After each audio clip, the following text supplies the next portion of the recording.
I thought I was chosen for love. Turns out, I was chosen for access. He used me to reach the man I worked for.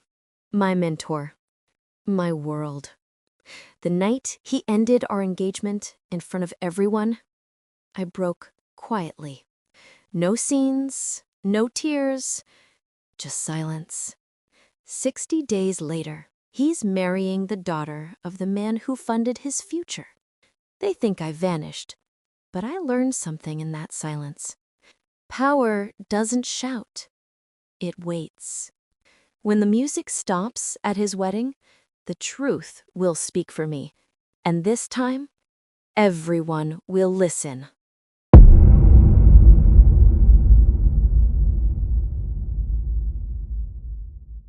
The chandelier threw diamonds across the marble floor. I remember that detail because I was staring at them when he said my name. Not the way he used to say it, soft, like a secret, but loud. The kind of volume that makes a room go quiet. I looked up. He was standing near the champagne fountain, one hand in his pocket, the other holding a glass he wasn't drinking from. His tie was loosened just enough to look casual. Behind him, the floor-to-ceiling windows framed the city like a painting. Everything in that room cost more than most people earned in a year, including me, apparently. He smiled. Not at me, at the crowd. That's when I knew. The engagement party had been his idea. He insisted we celebrate at a century-old private club, the kind of place where memberships were passed down through families. I thought it was romantic. I thought he wanted to show me off. I wore the dress he picked out, ivory silk, backless, the kind of thing that photographs well. My hair was pinned up the way he liked. I even wore the French bracelet he gave me on our 6-month anniversary, the one I was too nervous to accept at first because it felt too expensive, too soon. He told me I deserved beautiful things. I believed him. I believed a lot of things that night. That the way he touched the small of my back when we entered meant he was proud. That the glances he exchanged with his colleagues were about us, not about what I represented. That when he introduced me to senior partners from the firm, the warmth in his voice was real. 3 months earlier, we had driven to the coast for the weekend. Just us. No work, no phones. He picked a small inn with a view of the water.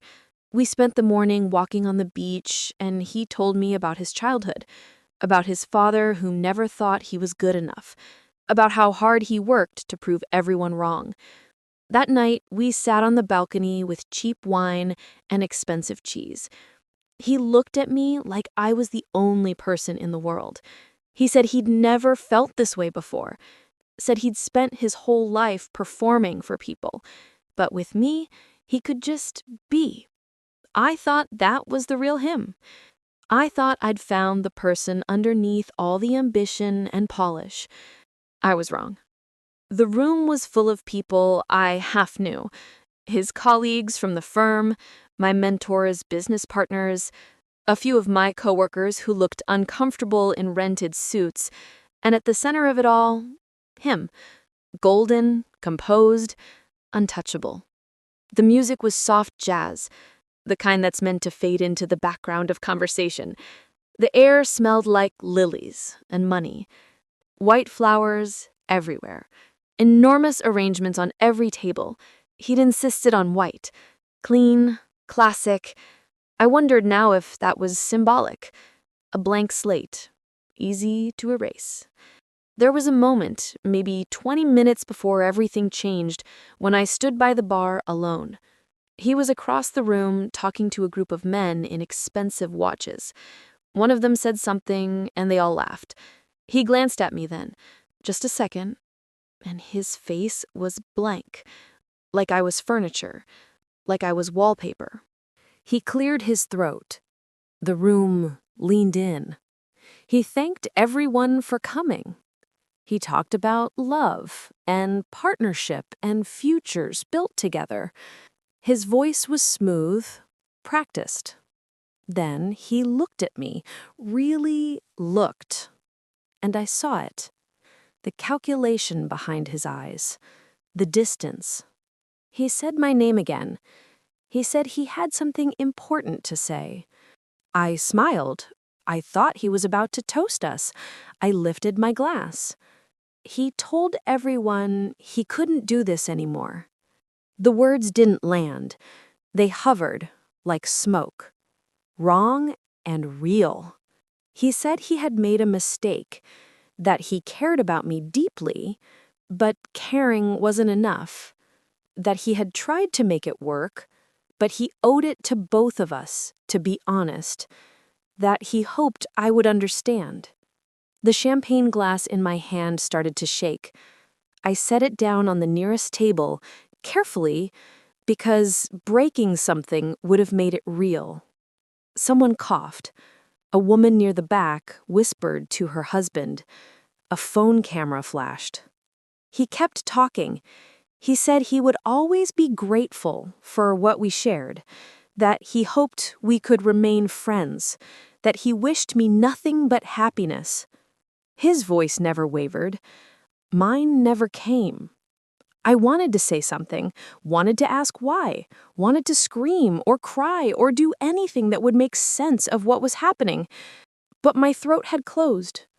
My body had decided for me. Silence was safer than whatever sound might come out.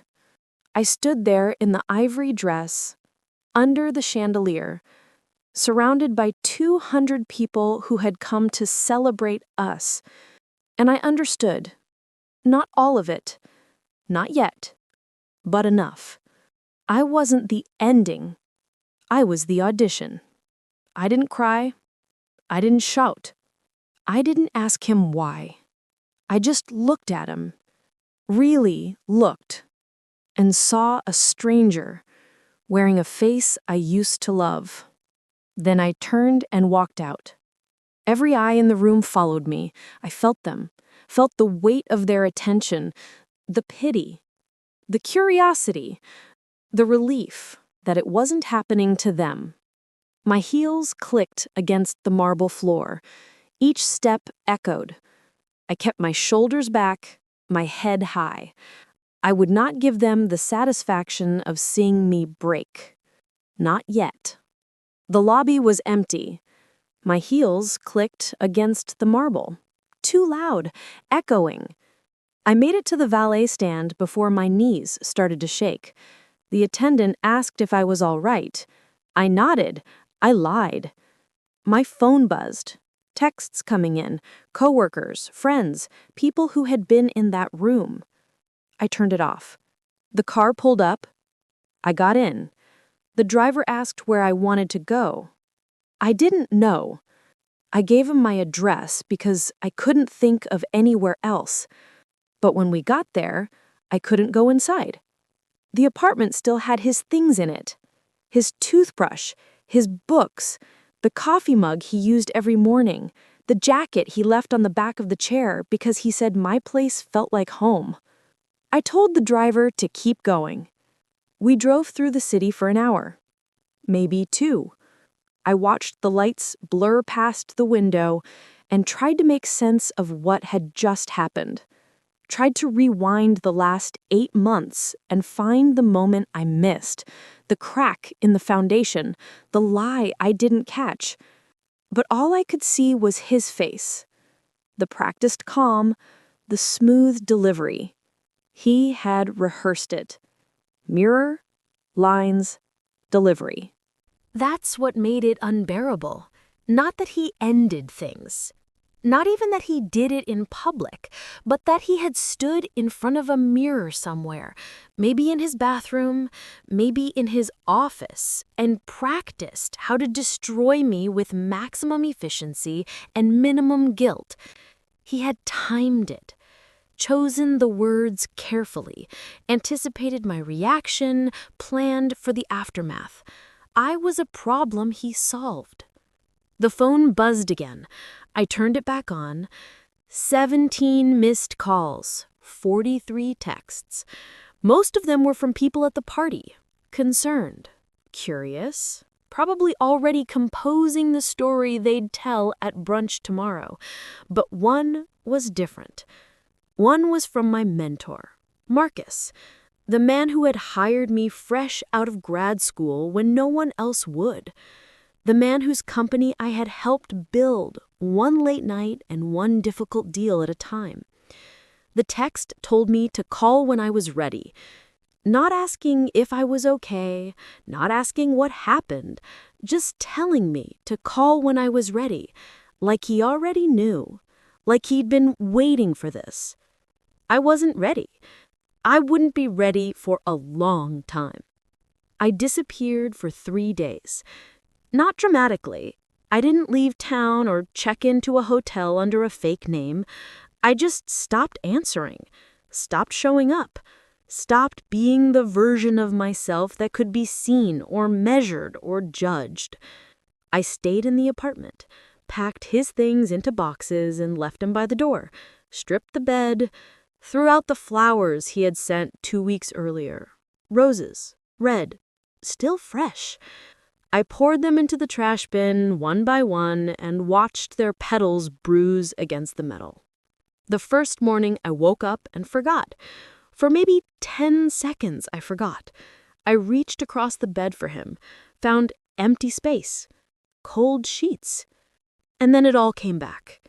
The champagne fountain, the crowd, his face, the walk through the lobby while 200 people watched. I got up, made coffee, stood in the kitchen and stared at the cabinet where he kept his favorite mug, the one with the law school logo. He'd drunk from it every morning for 6 months. Now it was just ceramic, just an object taking up space. I threw it away. I thought about calling him, thought about asking for an explanation, but what was there to explain? He had already said everything in front of 200 witnesses. Anything he said now would just be damage control. On the second day, I found his watch in the bathroom, the expensive one his father gave him. He must have forgotten it. I held it for a long time, feeling the weight of it, the cool metal. Then I put it in the box with everything else. I didn't cry. Not once. I kept waiting for the breakdown, the moment where it would all hit me and I'd collapse.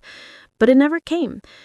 Instead, there was just this hollow feeling, like someone had scooped out my insides and left the shell standing. On the third day, I cleaned, scrubbed every surface, changed the sheets, rearranged the furniture, erased every trace of him from my space. If I couldn't erase him from my memory, at least I could erase him from my home. On the fourth day, I went back to work. Marcus didn't ask questions. He just looked at me across his desk, the way he did when he was calculating something, and told me I could take as much time as I needed. I told him I didn't need time. I needed work. He nodded, filing that answer away, like it told him something about me I didn't know yet. He gave me the merger file. $60 billion, 14 months of preparation, 18 different agencies across 3 continents. The kind of deal that required careful precision and zero emotion. Perfect. I buried myself in it. Worked through lunch, stayed late, let the numbers erase everything else. Financial models didn't lie. Projections didn't perform. Spreadsheets were honest in a way people never were. But the whispers followed me. In the elevator, in the break room, people who used to smile at me now looked away. People who used to ask about my weekend now asked about the weather. I was the girl who got dumped at her own engagement party. I was the story they would tell at happy hours for the next 6 months. Someone had posted a video online. 23 seconds. You could see him at the champagne fountain, see me standing there in the ivory dress, see the moment my face changed. It had 6,000 views, then 12,000. Then it stopped mattering, because everyone had already seen it. I became a cautionary tale, a reminder. Proof that you could do everything right and still lose.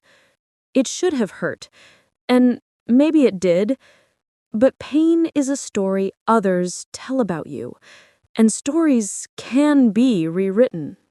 The email came on a Friday. No name, just an address and a time. I almost deleted it, but something about the phrasing stopped me. Formal, familiar, the tone of someone who knows the edges. I went. The address was a gallery in the arts district. Small, expensive, the kind of place that only opened by appointment.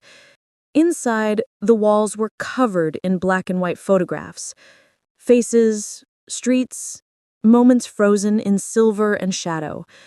She was standing in front of a portrait when I walked in. A woman's face, half in light, half in darkness. Beautiful in a way that hurt. Tall, elegant, older than me by maybe 5 years. She wore a charcoal blazer and heels that made no sound on the polished floor. Her hair was dark, pulled back into a low twist. No jewelry except a thin gold watch. She turned when she heard me.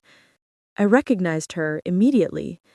Victoria, the woman he was engaged to before me. She smiled, not warmly, but not unkindly either, just knowing. She told me she was glad I came. I asked her why I was there. She said we had something in common now, and because she thought I might want answers. I told her I didn't need answers. I needed to move on. She said moving on was easy, understanding was harder, and understanding was the only thing that would make the rest bearable. I stayed. We sat in the back room, surrounded by photographs no one else would see. She poured 2 glasses of wine and told me her story. He had done the same thing to her. Not at an engagement party, he evolved that part, but at a dinner. Public. Calculated. Final. She said he was very good at making you feel chosen, at making you believe you were different, the one who finally cracked through his walls and found the real him underneath. But there was no underneath. There was only the performance. She told me about the little things, how he always scheduled dates around her work calendar, how he asked about her cases, her clients, her firm's strategy. Always casual, always perfectly timed. She said she didn't realize until months later that every conversation had been an interview. She told me about how he ended it, over dinner at an expensive restaurant. He had invited her colleagues, her boss, made a toast about how much he valued their friendship, then pulled her aside and told her it wasn't working, said he thought they wanted different things. She'd stood there, stunned, while everyone else finished their meals. She said the worst part wasn't the ending. It was realizing that nothing had been real. Not the weekend trips, not the late-night conversations, not the way he looked at her like she was the only person in the world. It was all research, all data collection. I asked her why. Why did he do it? Why me? Why any of it? She took a slow sip of wine and set the glass down. She said it wasn't about me. It was never about me. It was about Marcus. I stared at her. She explained that he needed access to Marcus's network, to the deals he handled, to the kind of power you couldn't buy with a law degree and good hair. Dating me was the fastest way in. I felt the air leave my lungs. She said she figured it out 6 months after he ended things with her. She was engaged to someone else by then, someone kind, someone real, but she kept watching, watched who he dated next, watched how quickly he moved to someone in Marcus's circle, watched him do it again. She said she almost warned me, but she didn't think I would believe her. No one ever does. Not until it happens to them. I asked her what she wanted from me now. She leaned back in her chair and looked at me for a long moment. She said she wanted to offer me a choice. I could let it go, move on, build a new life and forget he ever existed, or I could help her finish what she started. I asked her what that meant. She said it meant making sure he never did this to anyone else. I asked her how. She smiled, and for the first time, I saw the steel underneath the elegance. She told me he was getting married in 60 days, to the daughter of a wealthy family, the daughter of the man funding his next career move. The merger wasn't just business, it was personal. A wedding, a partnership, a future built on someone else's money. She said the ceremony would be at their estate. Black tie, 300 guests, press coverage. She said if I wanted, we could make sure the truth came out before he said I do.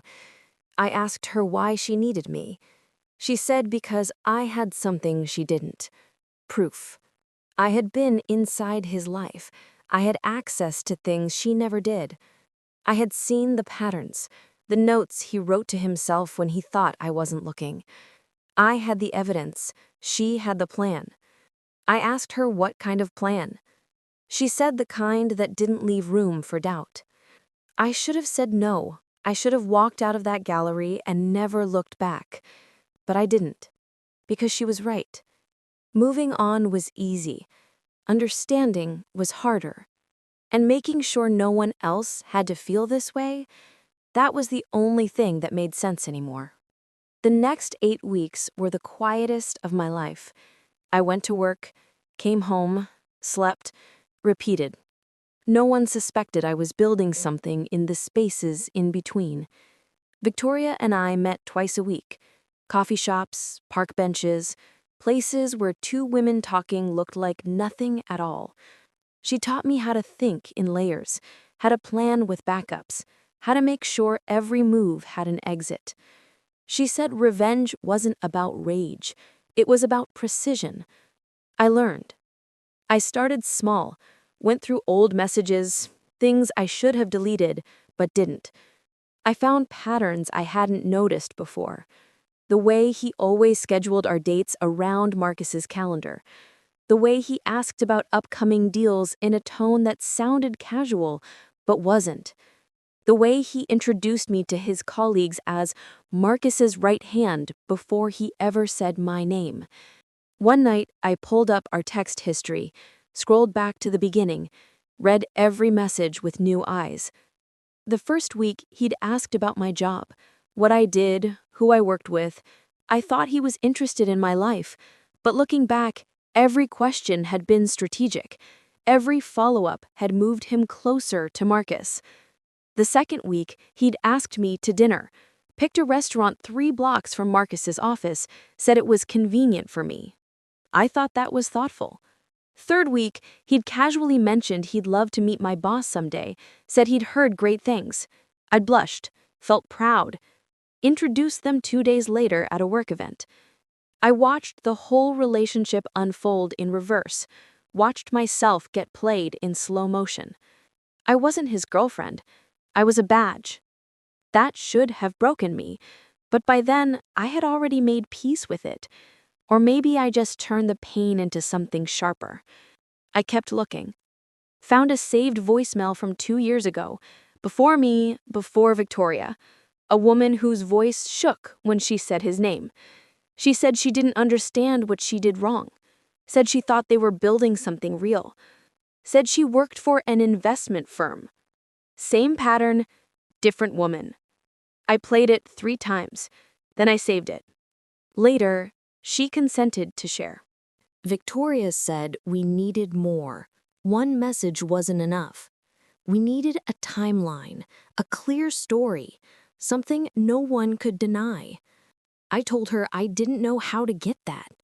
She said I didn't have to. She said Marcus already knew. I stared at her. She explained that Marcus had been watching him for months, since before the engagement party, maybe even before he and I started dating. I asked her how she knew that. She said Marcus had called her the week after the party, asked her about her history with him, asked if she thought I was safe. She said she told him everything. I felt my stomach drop. I asked her why Marcus never said anything to me. She said he was testing him, testing me, testing whether I would figure it out on my own. Marcus had a habit of doing that, watching people navigate problems without interference. He used to say that how someone solved a problem told you more about them than what they said in an interview. I just never thought I was the problem being measured.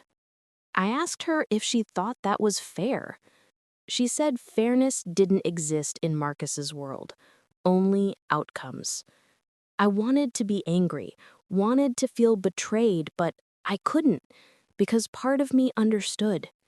Marcus had built his company by reading people, by knowing who would break and who would bend and who would become something harder in the breaking. He was waiting to see which one I was. I met with Marcus the next day. He was in his office, standing by the window, looking out at the skyline. He didn't turn when I walked in. He told me he was glad I came. I asked him if he knew. He said yes. I asked him why he didn't stop it. He turned then, looked at me with that same calm, watching gaze he used in meetings. He said stopping it would have taught me nothing. I asked him what I was supposed to learn. He said that power wasn't given, it was taken, and the people who waited for permission never got what they deserved. I told him I didn't want a lesson. I wanted honesty. He said honesty was expensive, that I hadn't earned it yet. I asked him what that meant. He walked to his desk, opened a drawer, pulled out a file. The folder was thick, heavy, years of work inside. He slid it across to me. I opened it slowly. The first page was a timeline.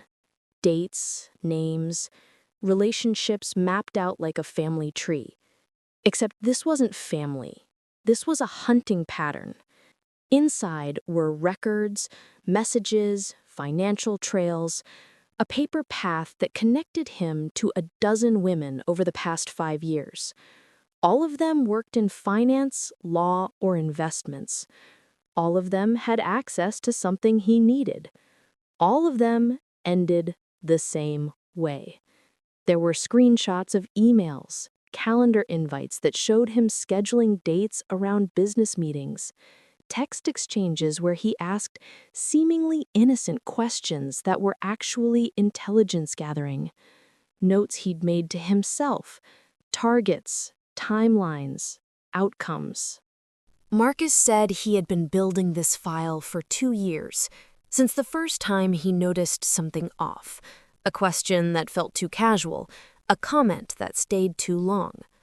He said he let it play out because he wanted to see how far it would go, and because he wanted to see if I would survive it. I looked at him, this man who had given me my career, who had trusted me with his business, who had watched me fall in love with someone dangerous and never said a word. I asked him why. He said the women who survived men like that became the most powerful players in the game. He said he was offering me a choice. I could walk away, take a payment, build a quiet life somewhere else. Or I could stay, take the file, finish what Victoria started, and when it was over, he would make me a partner. Not an employee, a partner.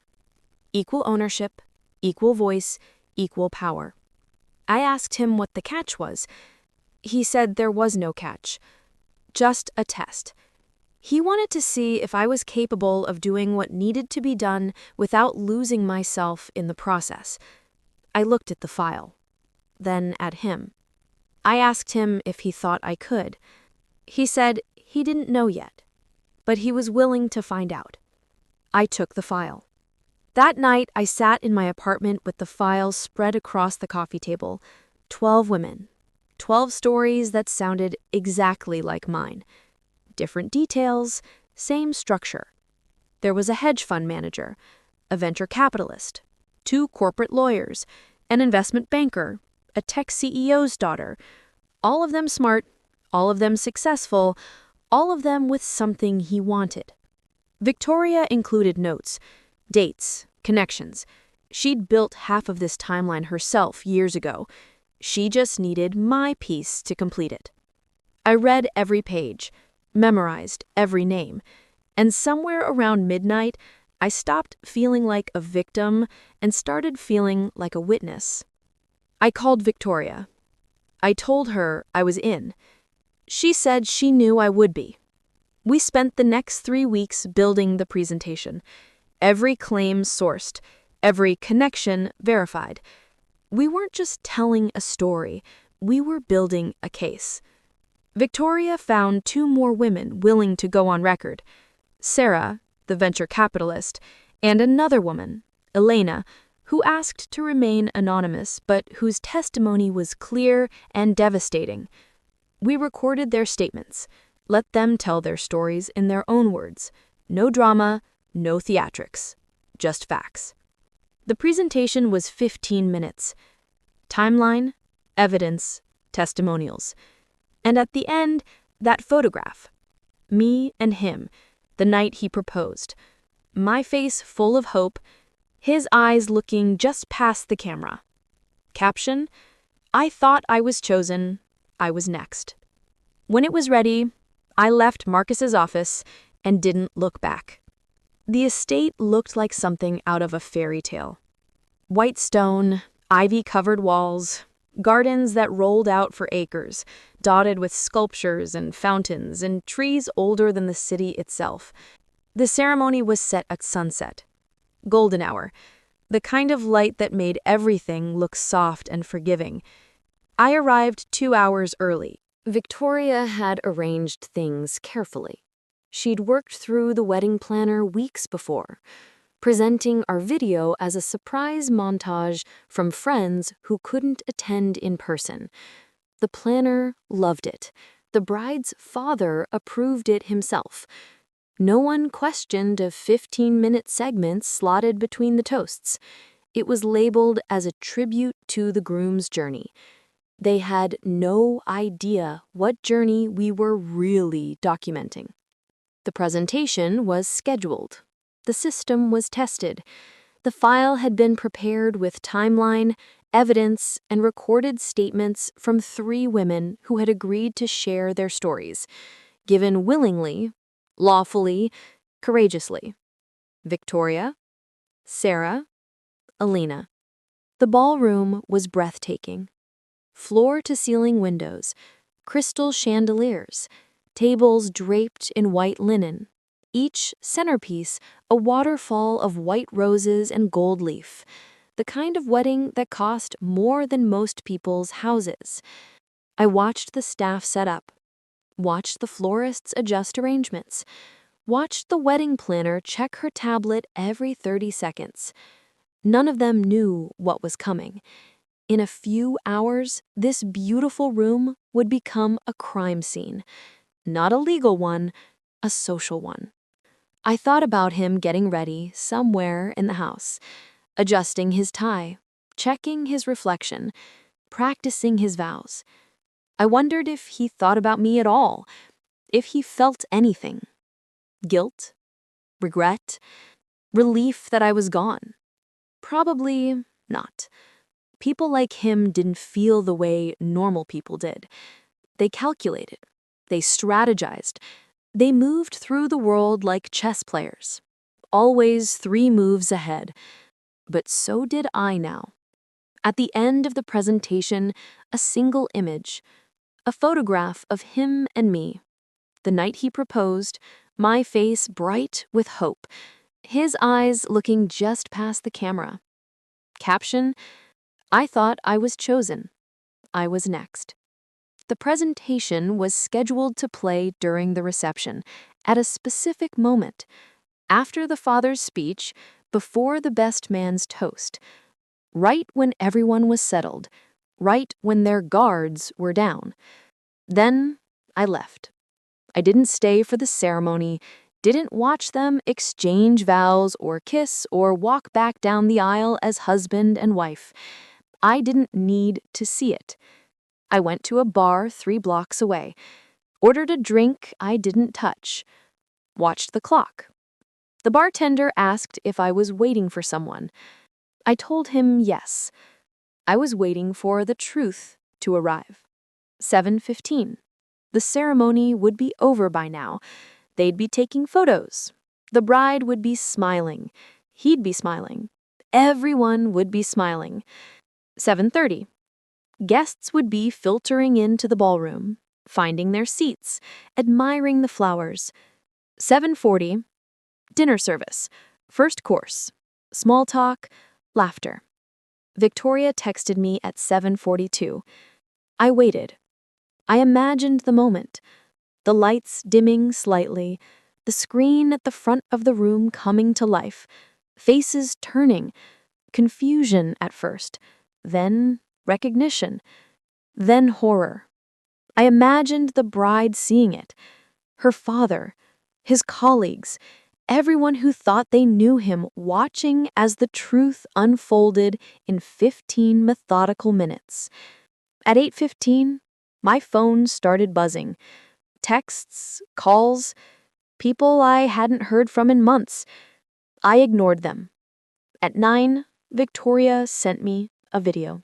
It was shaky, filmed on someone's phone from the back of the ballroom. The projection screen was lit up. I could see faces in the crowd, frozen, shocked. Someone was shouting.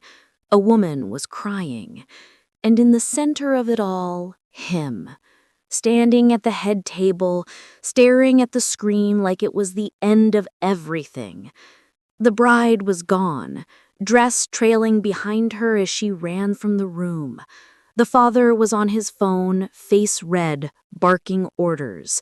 The guests were moving toward the exits, whispering, filming, spreading the story before they even left the building. The wedding was over. Victoria called me at 10. She said it worked, better than expected. The family was already talking about consequences. The firm was already creating distance. His career was finished before dessert was served. She said she was proud of me. I told her I didn't feel proud. She said that was normal. Revenge didn't feel the way people thought it would. It didn't erase the hurt. It just moved it somewhere else. She said the important thing was that it was over. I thanked her. She said I didn't owe her anything, but I did. I owed her clarity. I owed her the reminder that I wasn't alone in what happened, that it wasn't my fault, that some people were just built to take and take and take until there was nothing left. And I owed her the knowledge that we had stopped him, that no one else would have to stand in a room full of strangers and hear their future dissolve into polite regret.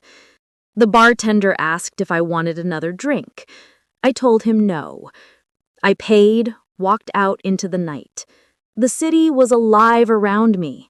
People laughing, couples holding hands, life continuing like nothing had happened. But something had happened. Somewhere across town, a man was realizing that the walls he'd built, the lies he'd told, the lives he'd used, had finally caught up with him. And I was the one who made sure they did. Marcus offered me the partnership 3 days later.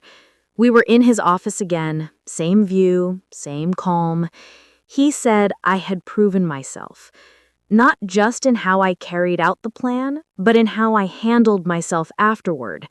He said most people who chose revenge consumed themselves in it, but I had stayed clear-headed, focused, precise. He said that's what made a good partner. I asked him if he ever felt guilty, for watching it happen, for letting me walk into it blind. He said no. He said guilt was for people who had something to apologize for, and he didn't. He gave me a choice, I made it, and I survived.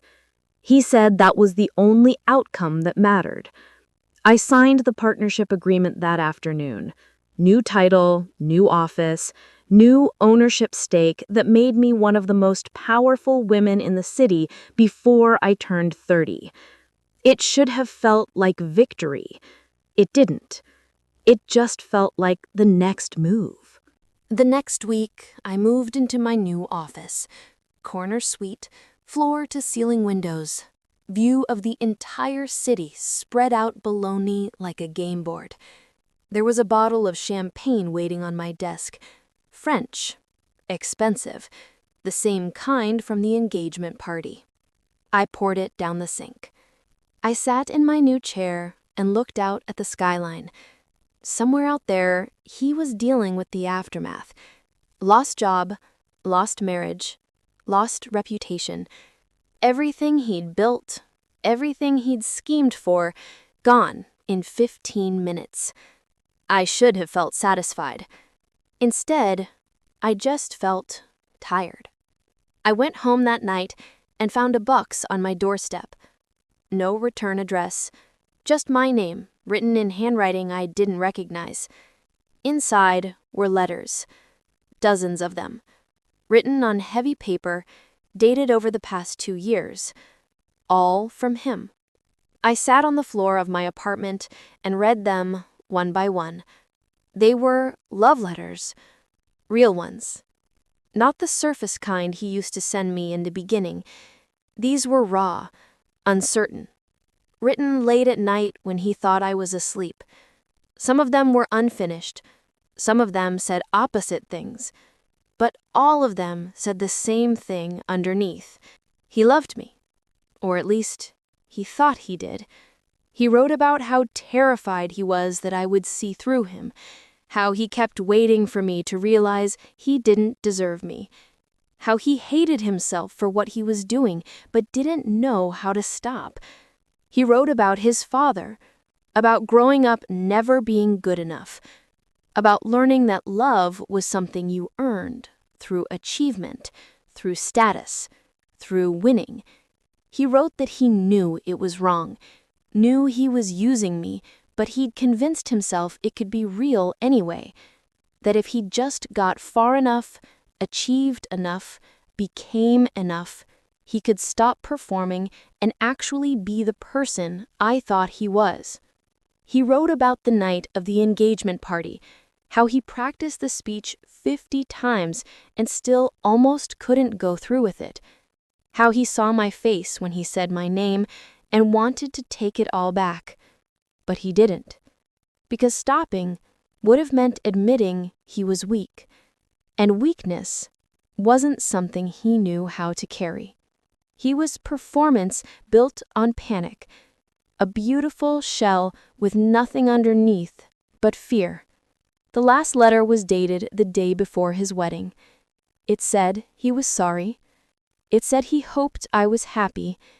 It said he understood if I never forgave him. It said he was marrying someone else, but he'd never stop loving me. I sat there for a long time, holding letters from a man I used to love, a man who destroyed me in front of 200 people, a man who thought love letters could undo what he did. I should have felt something. Sympathy, closure, maybe even a flicker of the old feeling. But I didn't. I felt nothing. Because loving someone and using someone aren't the same thing, and no amount of retroactive honesty could change what he chose to do. I gathered the letters, walked to the kitchen, dropped them into the sink, lit a match, watched them burn. The smoke curled up toward the ceiling, gray and shapeless. The paper blackened and crumbled. The ink bled into nothing. When it was over, I washed the ashes down the drain. Then I poured myself a drink, sat by the window, watched the city lights flicker in the distance. My phone buzzed. A text from Victoria asking how I was holding up. I wrote back that I was fine, better than fine. She sent a heart, then told me she was proud of me. I smiled, set the phone down. The apartment was quiet, the kind of quiet that used to scare me, but now it just felt like space. Room to breathe, room to rebuild. I thought about the girl I used to be, the one who wore the ivory dress and believed in chosen love and thought beautiful things meant you were valued. She was gone now, not destroyed, just transformed. I looked at my reflection in the window. The city lights passed over my face like a film reel. Gold, white, red. I thought about him, about the letters, about the look on his face when the screen lit up and his carefully built future fell apart. I thought about whether I regretted it. I didn't. Not the truth. Not the partnership. Not the choice to stop being soft in a world that only respected strength. But what I felt wasn't revenge anymore. It was something clearer, something mine. I had chosen myself, not because of what he did, but because of who I decided to become after. The revenge was just the door I walked through. What mattered was where I stood now. I wondered sometimes what would have happened if he had chosen differently, if he had loved me more than he loved access, if he had been brave enough to stop performing and just be real, if he had chosen me. But he didn't, and I survived anyway. I did more than survive.